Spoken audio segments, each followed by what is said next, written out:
Hello mga kabsat, kumusta naman tayo dyan? So ito na nga, nanalo na ngayong Dallas kontra Timberwolves kanina. Kaya ito, magsasagaw po ng Dallas versus Celtics sa finals guys. Ang number one team sa East na Celtics. Kaya ito guys ang makakatapat ng Dallas ngayong finals. At talagang makikita natin dito kung sino talaga yung tunay na magaling ngayong 2024. Ngayong darating June 6 ang unang laro nila sa Game 1 guys. So abangan natin. So anong masasabi nyo dito? Anong prediction nyo? Kasi karamihan sinasabi nila na Celtics daw ang magcha-champion this season, pero ika nga sabi ko bilog ang bola, kaya hindi pa natin alam kung sino talaga ang mananalo dito dahil hindi pa naman nag-umpisa. Syempre nandyan si Kyrie na very experienced din dahil marami siyang napatunayan din kung saan siya nanggaling mga team.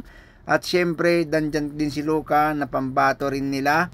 Kaya ano masasabi nyo dyan guys? Comment below na kung sino ba talaga ang yung team. At alam ko sa akin basta kung sino yung manalo, so suportahan na lang natin basta bilog ang bola, ika nga.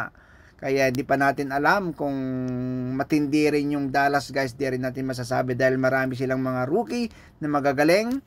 Dahil napatunayan nila na marami silang pinagdaanan na mahirap na game nila dahil syempre ang lalakas ng mga nakalaban nila, pinataob lahat nila.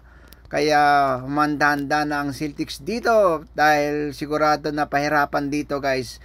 Masarap panoorin to dahil tambalan Luka and Tatum, Brown and Kyrie. Ayan guys ang abangan natin. Talagang sulit tong panonood natin dito sa finals ngayon dahil syempre sa tagal ng panahon mapapanood din ulit natin si Irving sa finals. Ito yung inaabangan nila dahil kay Kyrie dahil galing sa Celtics siya na dati niyang team. So ito magandang laban to guys, abangan natin.